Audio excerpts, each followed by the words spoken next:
The message arrived during our first wedding anniversary dinner. One simple text that shattered everything I thought I knew about my marriage. I watched Ethan's face change as he read his phone under the dim lighting of Atlas, Atlanta's most exclusive restaurant, the same restaurant where he had proposed exactly 2 years ago. "I have to go," he said, already standing up. "Emergency board meeting. Now, it's 9 in the evening." I gripped my wine glass tighter, the stem threatening to snap between my fingers. On our anniversary? He wouldn't meet my eyes. The Singapore deal.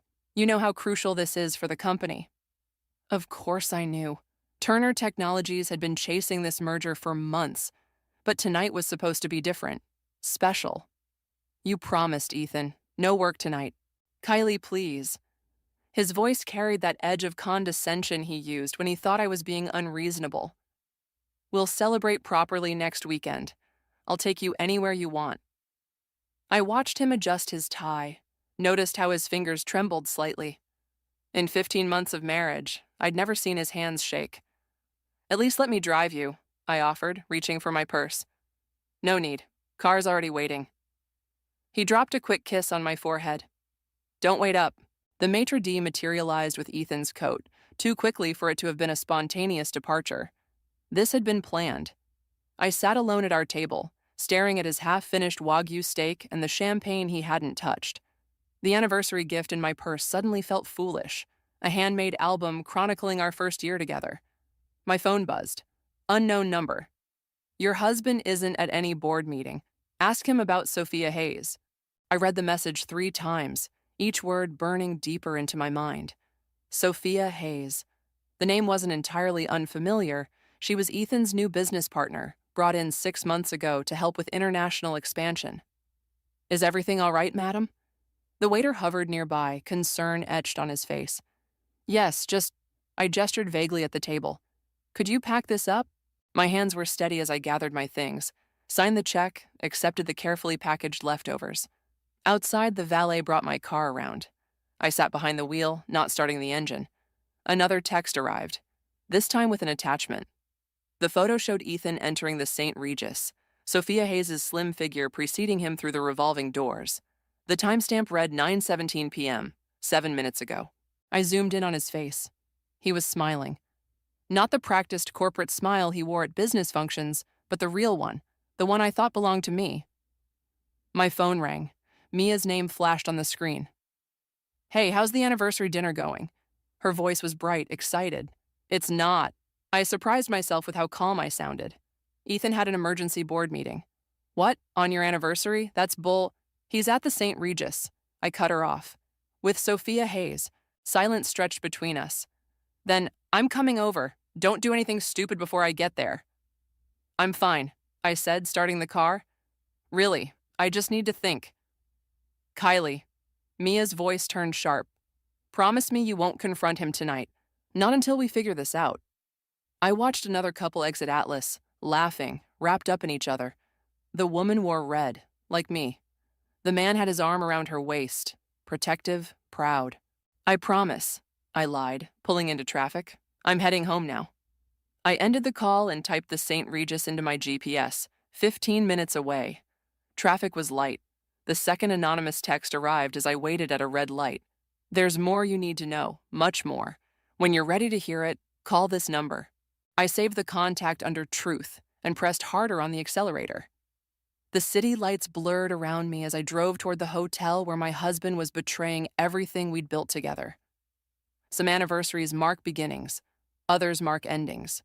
Tonight would be both. The St. Regis lobby gleamed with old money and secrets. I sat in a leather armchair, watching the elevator numbers change, my hands perfectly still in my lap. 3 hours had passed since I'd arrived, and still no sign of Ethan or his emergency board meeting. My phone buzzed. Mia again. "Where are you, really?" she demanded. "Exactly where I shouldn't be." I kept my voice low, watching a couple stumble past, giggling into each other's necks. But exactly where I need to be. "Get out of there, now. You're just torturing yourself." The elevator dinged. My heart stopped, then started again when an elderly couple emerged. "I can't leave. Not until..." "Until what? Until you see them together?" What good will that do? Before I could answer, Rebecca Turner's voice cut through the lobby like a blade. Kylie, what an unexpected surprise. My mother-in-law stood before me in a midnight blue evening gown. Perfect makeup at midnight, not a silver hair out of place. Of course she'd be here. The Turners practically owned the hotel. I rose, smoothing my anniversary dress. Rebecca, I was just looking for Ethan. Her smile didn't reach her eyes. He mentioned the board meeting, such unfortunate timing. Did he mention where exactly this meeting was taking place? Rebecca's perfectly manicured hand touched my arm. Her grip was gentle but firm. Darling, let's have a drink. The bar here makes an excellent martini. Gotta go, I whispered into the phone, ending Mia's protests. The bar was nearly empty. Rebecca ordered 2 martinis without consulting me. You know, she said, stirring her olive, when Jonathan and I first married, I made similar mistakes. Mistakes? Showing up unannounced, questioning his work commitments. It's natural to feel insecure when marrying into a family like ours. The martini arrived. I left it untouched. I'm not insecure. I'm observant. Are you? Her voice hardened slightly. Then you must have observed how crucial this Singapore merger is, how much pressure Ethan is under. And Sophia Hayes? How crucial is she? Rebecca's pause was microscopic, but telling. She's an invaluable asset to the company. Her connections in Asian markets are unparalleled. Is that all she is? Careful, Kylie. Rebecca set her glass down with precise control. Accusations without evidence can be dangerous, especially in our circles. My phone buzzed again. Another message from the unknown number. Check the presidential suite, room 2401. You're right, I said, standing. I should go home. Thank you for the drink. Rebecca's relief was palpable. I'll have Thomas bring your car around. No need. I'd like to use the restroom first. She nodded, already reaching for her phone, probably to warn Ethan. I waited until she left, then headed for the service elevator I'd noticed earlier. The keycard I'd charmed from a sympathetic housekeeper burned in my clutch. Floor 24 was silent. The presidential suite door loomed at the end of the hall like a challenge. I raised my hand to knock, then stopped. What would I actually achieve? Catch them in the act? Create a scene? Become the hysterical wife Rebecca already thought I was? My phone buzzed one final time. Sometimes knowing is worse than suspecting. Are you sure you're ready? I stared at the message, remembering Ethan's trembling hands at dinner, Rebecca's calculated intervention, the weight of unspoken threats beneath her polite warnings. The elevator dinged. I turned to see Sophia Hayes step out, her black dress a second skin, her expression freezing when she saw me. Mrs. Turner, she said, recovering quickly. This is unexpected. Is it? I smiled, channeling Rebecca's perfect poise. I thought we should finally meet properly, since you're such an invaluable asset to the company. She matched my smile with equal insincerity. Perhaps we should discuss this tomorrow, in a more appropriate setting. Oh, I think this setting is perfect. I gestured to the suite door. Shall we see if my husband agrees? The mask slipped for just a second, showing something like respect. You're not what they said you'd be. No, I agreed, turning toward the elevator. I'm much worse. I left her standing there, my head high, my heart hammering. I had what I needed now. Confirmation, witnesses, and most importantly, the knowledge that I wasn't crazy. The game they'd been playing had rules I was just beginning to understand. But I was a quick learner, and I had nothing left to lose. The manila envelope landed on my desk with a soft thud. Inside were dozens of photos, surveillance shots from the past 3 months. Ethan and Sophia at various hotels, restaurants, intimate moments they thought were private. But the most damning image wasn't of their affair at all. Look at the last one, Liam said, leaning against my office wall. The private investigator's expression remained neutral, professional. The final photo showed Sophia in what looked like a private meeting room, shaking hands with Turner Technologies' biggest competitor. The timestamp was from yesterday. Corporate espionage, I said, my voice hollow. She's not just sleeping with my husband. She's selling company secrets. There's more. Liam handed me a USB drive. Financial records, wire transfers, your husband's signature on some very interesting documents. My phone buzzed. Ethan's face appeared on the screen. I let it ring. "He's been calling all morning," I said. "Probably figured out I hired you." "What's your next move?" Before I could answer, my office door burst open. Rebecca Turner stood there, perfectly coiffed as always, but her eyes blazed with fury. "How dare you hire a private investigator?" She strode in, ignoring Liam completely. "Do you have any idea what you've done?" I spread the photos across my desk. Exactly what I needed to do, apparently. "These mean nothing." She swept them aside with one manicured hand. "You're seeing conspiracies where there's only business." "Business?" I pulled out the competitor meeting photo. "Is this the kind of business Turner Technologies conducts now?" Something flickered in Rebecca's eyes, fear maybe, or recognition. "You're in over your head, Kylie. Stop this now and we can pretend it never happened."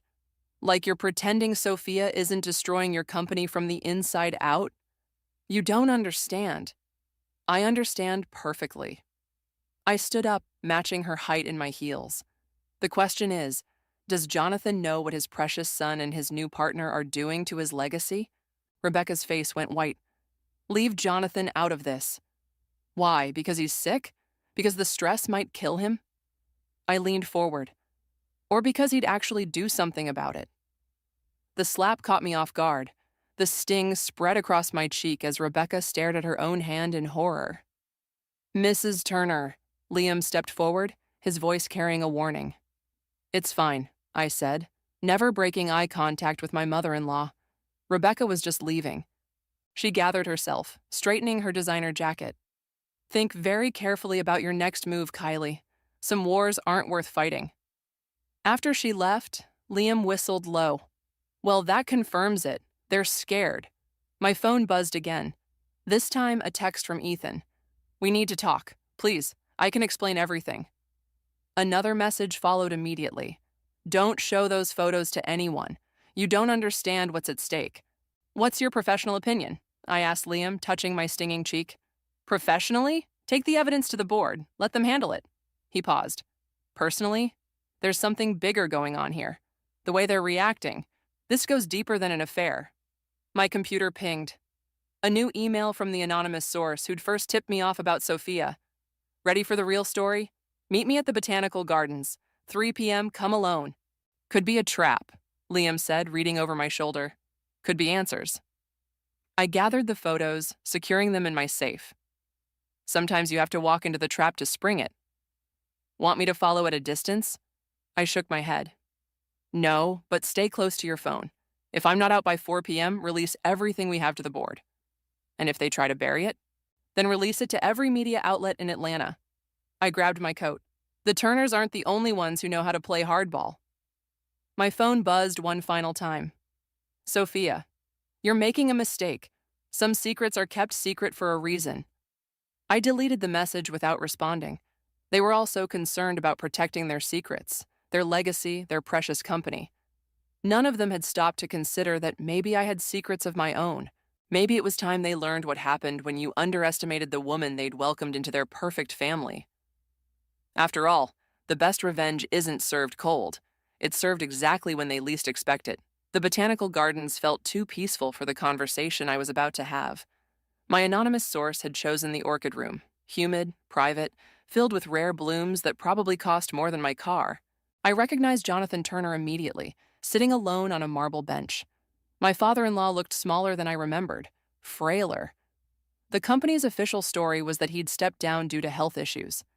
Seeing him now, I wondered if that hadn't been another carefully crafted lie. "You're the one who sent the photos," I said, remaining standing. He nodded, not looking at me. "Sophia Hayes isn't just destroying my company. She's destroying my son." "And you let her?" "Sit down, Kylie, please."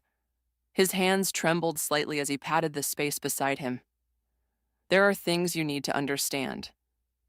I sat, keeping distance between us. Through the glass walls, I could see Liam's car in the parking lot, despite my instructions. Some people just couldn't follow orders. "Turner Technologies is being investigated by the SEC," Jonathan said quietly. "Fraud, money laundering, things that could send people to prison." "Sophia's doing? If only it were that simple." He pulled out a folder, aged and worn. This goes back years. Before Sophia, before Ethan took over. My signature is on everything. The implications hit me like a physical blow. You're protecting him, letting Sophia take the fall. I'm dying, Kylie. Cancer. 6 months, maybe less. His voice remained steady, matter of fact. My last act will be taking responsibility for everything. The company will survive. Ethan will be clear of suspicion. And Sophia? Does she know she's your scapegoat? A slight smile crossed his face. She thinks she's outsmarting us all. Playing Ethan, orchestrating a takeover. She has no idea she's exactly where we need her to be. My phone buzzed. A text from Ethan. Where are you? We need to talk. Now. Does he know? I asked Jonathan. About the cancer? No one does, except Rebecca. He touched my arm gently. And now you. Why tell me? Because you have a choice to make. He handed me the folder. These documents prove everything. What you do with them will determine the future of this family. Another text from Ethan. Dad's missing, Mom's worried, call me back. You're asking me to help destroy an innocent woman to save your guilty son. I'm asking you to understand that justice isn't always clean. Jonathan stood slowly, his movements careful. Sometimes protecting the people we love means becoming someone we never thought we'd be. My phone rang. Mia this time. I silenced it. What if I go public with everything? The affair, the fraud, all of it. Then Turner Technologies falls. Thousands lose their jobs. The family name becomes worthless. He started walking away, then paused. And Ethan goes to prison anyway. The evidence against him is overwhelming. You planned this whole thing, I realized. Meeting Sophia, bringing her into the company. You needed someone to take the fall. He didn't deny it. The question isn't what I did, Kylie. It's what you'll do now. After he left, I sat alone among the orchids, holding a folder that could destroy everything. My phone kept buzzing. Ethan, Mia, Rebecca, even Liam now. A final text came through from Sophia. Whatever Jonathan told you is a lie. Meet me. I can prove it. I opened the folder, reading documents that showed years of systematic fraud. Jonathan's signature everywhere, protecting Ethan like he always had, like any father would. But there, in the margins of one document, was a detail Jonathan hadn't mentioned. A single name that changed everything. Mark Turner, my father. His signature, right next to Jonathan's, on documents dated years before I'd even met Ethan. The orchids suddenly felt suffocating, their perfect beauty a mockery. I pulled out my phone, scrolling through my contacts until I found the number I needed. Liam, I need you to look into something else. My father's connection to Turner Technologies. I paused, watching a rare black orchid sway in the artificial breeze. And clear your schedule. This just got a lot more complicated. Sometimes the real betrayal isn't the one you're looking for. It's the one that's been there all along, hiding in plain sight, waiting for the perfect moment to bloom. The lock on my office door had been changed, my keycard deactivated. Even my company email returned error messages. Mrs. Turner's security clearance has been revoked. The guard explained, not meeting my eyes. Direct orders from Mr. Turner. I stood in the lobby of Turner Technologies, watching employees hurry past, their gazes carefully averted. Just yesterday, I'd been one of them. Now I was a stranger in my own workplace. My phone buzzed. Another email from a client canceling their contract. The third one today. Someone had been busy spreading rumors about my mental instability and unprofessional conduct. Need a ride? Liam appeared beside me, casual as if he'd been there all along. I need more than that. I handed him my phone, opened to the latest message from my father. He's not returning my calls. Mom says he's dealing with some business matters. Liam scanned the message. Your father's bank records came in. Regular deposits from an offshore account starting 15 years ago. Same account that's linked to the Turner Technologies fraud. The marble floor seemed to tilt beneath my feet. He was part of it from the beginning. There's more. Liam hesitated. Your marriage to Ethan? The chance meeting at that charity gala? It was arranged. Your father orchestrated the whole thing. A laugh bubbled up, harsh, unfamiliar. So I'm what? The sacrificial lamb? Insurance against investigation? Your leverage. Sophia's voice cut through the lobby. She stood by the elevators, perfectly poised in designer white, though not the kind they intended. Security moved toward her, but she held up a hand. "It's fine. Mrs. Turner and I are just having a friendly chat." "Nothing about this is friendly," I said, but followed her to a quiet corner. Liam kept his distance, watching. "They're going to pin everything on me," Sophia said quietly. "The fraud, the takeover attempt, all of it, unless we stop them." "Why should I believe you?" "Because unlike everyone else in your life, I have no reason to lie." She pulled out her phone, showed me an email chain. "Your father arranged your marriage because the Turners were threatening to expose him. You were his protection. Now you're their insurance." My hands clenched. "And Ethan? Was he part of this plan? Ethan?" She smiled sadly. "Ethan's just like you. Another pawn in their game, though he figured it out sooner." The elevator dinged. Ethan stepped out, freezing when he saw us. The bruise-like circles under his eyes matched mine. "Kylie." He started forward, then stopped as Liam moved closer. "Please, just let me explain." "Explain what?" My voice carried across the lobby. "How our entire marriage was a business transaction? How you slept with Sophia to, what, rebel against Daddy's plans? I loved you," he said quietly. "That part was real." "Nothing about this is real." I turned to leave, but Sophia caught my arm. "The company gala is tomorrow night," she whispered. "Jonathan plans to announce his retirement, name Ethan as CEO, and subtly implicate me in everything. Once that happens, it's over. For all of us." My phone buzzed again. A message from Rebecca. "We need to talk. About your father. About everything." "Why are you telling me this?" I asked Sophia. "Because I'm tired of being a pawn too." She released my arm. "The question is, are you ready to be a queen instead?" I looked at Ethan, still standing frozen by the elevators. At Liam, watching everything with calculated interest. At the employees pretending not to stare, wondering which side of history they should choose. "The gala," I said finally. "What exactly are you proposing?" Sophia smiled, not her usual practice smile, but something sharper. "They want to play happy families? Let's give them a reunion they'll never forget." My phone buzzed one final time. "My father. Whatever they're telling you, don't listen. Remember whose daughter you are." That was the problem, wasn't it? I was exactly my father's daughter. And tomorrow night, they'd all learn what that really meant. "I'll need access to certain files," I told Sophia, "and a guarantee that when this is over, everyone pays, not just your chosen scapegoats." "Everyone," she agreed, "including your father." I nodded, feeling something cold and certain settle in my chest. "Then let's give them what they want. One last perfect family gathering." After all, what's a party without a few surprises? The gala invitation felt heavy in my hands, embossed letters catching the light. "Turner Technologies celebrates excellence," as if excellence included fraud, betrayal, and carefully orchestrated marriages. I adjusted my black dress in the mirror, noticing how different I looked. Harder, colder, more like Rebecca than I'd ever wanted to be.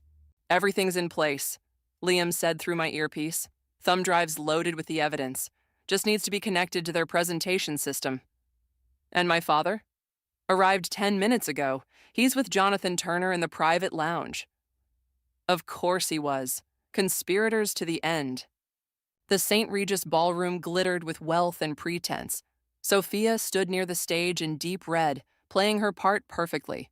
Ethan worked the crowd, his smile never reaching his eyes. Rebecca held court by the champagne fountain, probably already planning damage control. "Kylie." My father appeared beside me, his familiar cologne now sickeningly sweet. "We need to talk." "About what? The arranged marriage? The fraud? Or how about those offshore accounts?" "Listen to me very carefully." His voice dropped low, urgent. "Whatever you're planning tonight, don't. You have no idea what you're really involved in." "I know enough." "No, you don't." He gripped my arm, hard enough to bruise. "This goes beyond the company, beyond the Turners. There are people who will make sure you never—" "Mark." Jonathan Turner's voice cut through the tension. "I believe your wife is looking for you." My father released me, straightening his tie. Think about what I said, sweetheart. Please. I watched him disappear into the crowd, rubbing my arm where his fingers had left marks. 10 minutes until the announcement, Liam said in my ear.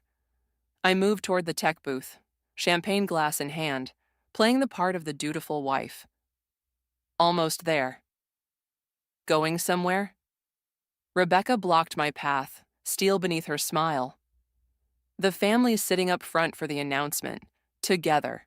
Of course, I matched her tone. Wouldn't want to break tradition. She guided me to the reserved table, keeping a perfectly manicured hand on my shoulder. Ethan sat to my left, Sophia across from us. A tableau of family unity, ready for the cameras. Jonathan took the stage, looking frail but determined. Tonight marks a new chapter for Turner Technologies. Now, Kylie, Liam urged, before the announcement. I started to rise, but Ethan's hand found mine under the table. Don't, he whispered. Why not? Afraid of the truth? Afraid for you. His grip tightened. They killed someone over this, Kylie, 10 years ago, a whistleblower. The room seemed to tilt. What? Why do you think I played along? Why do you think your father arranged this marriage? It wasn't just about money. On stage, Jonathan was building to his big moment. Rebecca's hand remained on my shoulder, a warning disguised as affection. Your mother's accident last year? Ethan's voice barely a whisper now. It wasn't an accident. The champagne turned to acid in my stomach, the car crash that had put my mother in physical therapy for months, the brake failure that everyone called a miracle because she survived. 3 minutes, Liam said, oblivious to the revelation. It's now or never. I looked at Sophia, saw the same knowledge in her eyes. This wasn't just about corporate fraud anymore. This was about murder, about my mother, about how far they'd go to keep their secrets. And now, Jonathan announced, I'm proud to present the future of Turner Technologies. The thumb drive felt like it was burning through my clutch. One move and I could expose everything. But at what cost? Make your choice, Sophia mouthed silently. Rebecca's grip tightened. My father watched from across the room, fear evident in his stance. Ethan's hand trembled in mine. The spotlight swept over our table, highlighting the perfect family picture we presented. In that moment, I realized why revenge stories never end well. Because sometimes the truth doesn't set you free. Sometimes it just shows you how deep the darkness really goes. I reached for my champagne glass with steady hands, raised it in a toast to Jonathan on stage, and made my decision. After all, the best revenge isn't served at a party. It's served one piece at a time, when they least expect it. And I could be very, very patient.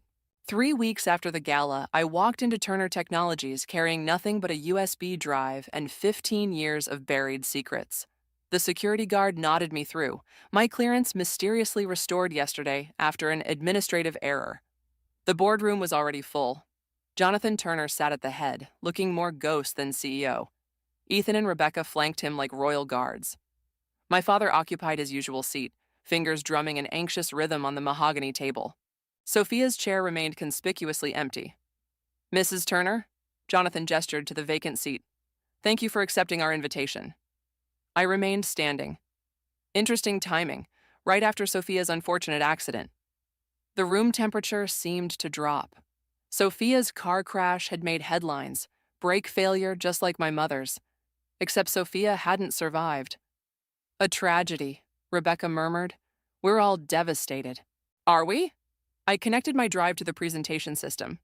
Because I have proof that someone accessed Sophia's car's computer system remotely, the same way they did with my mother's car last year. Ethan's head snapped up. My father's drumming stopped. Careful, Kylie. Jonathan's voice carried a warning. Grief can make us imagine things. Nothing imaginary about this. The screen filled with code, the same signature in both accidents.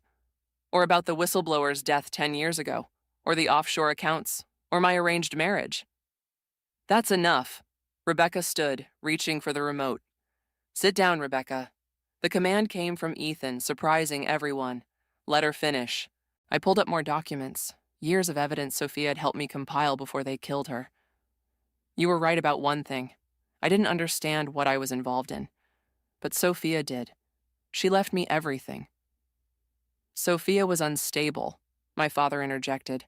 Her evidence wouldn't hold up in court. I smiled. It already has. The SEC received everything this morning. So did the FBI, and every major news outlet in the country. The boardroom erupted. Rebecca lunged for the presentation controls. My father started shouting about family loyalty. Jonathan remained eerily still, watching me with something like respect. "You've destroyed us all," Rebecca hissed. "No." I finally sat down, directly across from Ethan. "You did that yourselves. I'm just making sure everyone pays the right price." "Including me?" Ethan asked quietly. "Especially you." I met his gaze. "You knew about my mother's accident. You could have warned me." "I tried. Not hard enough." Jonathan's laugh cut through the chaos, a harsh, rattling sound. "Well played, Kylie, but you've overlooked one detail." He pressed a button under the table. "We still control the narrative." Security flooded the room. Not Turner Technologies security, private contractors with cold eyes and concealed weapons. "The same team that handled Sophia?" I asked, keeping my voice steady. "Among others." Jonathan stood slowly. "Your evidence will be tragically lost in a server fire, and you'll be remembered as another unstable whistleblower who couldn't handle the pressure." "Check your phones," I said. One by one, they did. Their faces drained of color as they saw the live stream, everything being broadcast directly from the boardroom. Liam's parting gift, hidden cameras capturing every threat, every admission. 2 million viewers and counting, I noted. "Still think you control the narrative?" The private security team's radios crackled. FBI in the lobby, SWAT teams surrounding the building. "It's over," I told Jonathan. "The only question is whether you'll face justice or try to escape it like Sophia." Rebecca crumpled into her chair. My father buried his face in his hands. But Ethan started laughing. "You magnificent bitch," he said, admiration clear in his voice. "You played us all." I learned from the best. I stood as federal agents entered the room. Family tradition, right? Jonathan Turner, architect of so much pain, finally looked his age. "You truly are your father's daughter." "No," I corrected him, watching handcuffs close around wrists that had once held so much power. "I'm my mother's daughter, and she taught me that justice always comes due." The aftermath would be messy. Headlines, trials, the dismantling of an empire built on blood and lies. But watching them led away, I felt no satisfaction, no triumph, only a quiet certainty that some debts can only be paid in full. The courtroom emptied slowly, leaving me alone with the ghosts of everything that had happened. Jonathan Turner's cancer had claimed him before justice could, but Rebecca and my father would serve their sentences. Ethan had taken a plea deal, trading testimony for leniency. I traced my fingers over the polished wood of the witness stand where I'd spent the last 3 days testifying. The truth had poured out of me like poison from a wound. Every betrayal, every lie, every calculated move in their perfect game. "Ready to go?" Mia appeared in the doorway, keys jingling in her hand. "Almost." I gathered my things, pausing at the evidence table where photos still lay scattered, frozen moments of a life I'd thought was real. My wedding day, family dinners, corporate galas where we'd all smiled while plotting against each other. "The press is waiting outside," she warned. "Let them wait." The click of expensive heels announced another presence. Rebecca Turner allowed one final conversation before being taken to serve her sentence. "I underestimated you," she said simply. "You underestimated everyone. That was your mistake."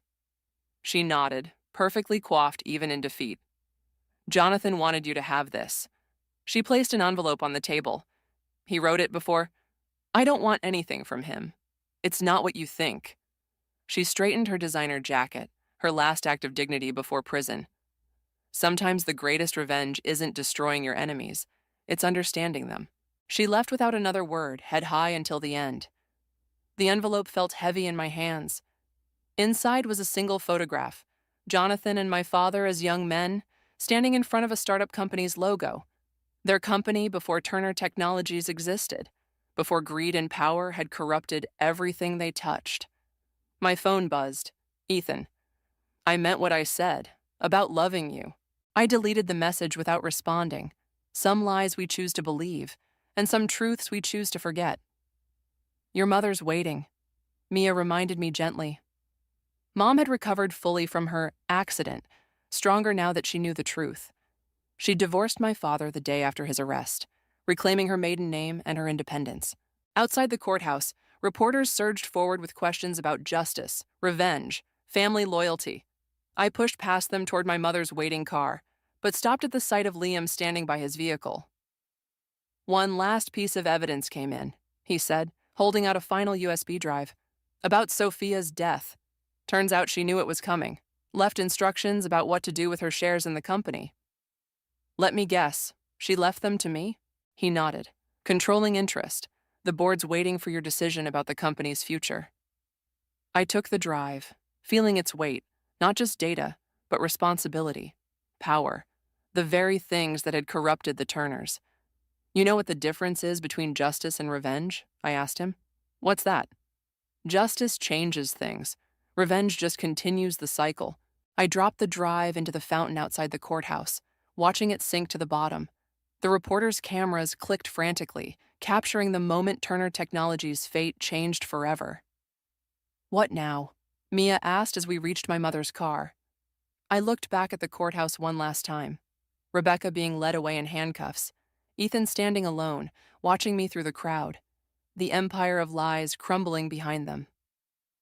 Now we build something new, I said. Something honest. Mom squeezed my hand as I slid into the passenger seat. She'd taught me that strength isn't about revenge or power. It's about choosing when to fight and when to let go. The reporters would write their stories. The courts would handle the rest. But as we drove away from the ruins of the Turner legacy, I realized some victories don't need headlines. Sometimes they just need silence and the courage to write your own ending. Even if that ending isn't perfect. Even if some questions remain unanswered. Even if some ghosts refuse to rest.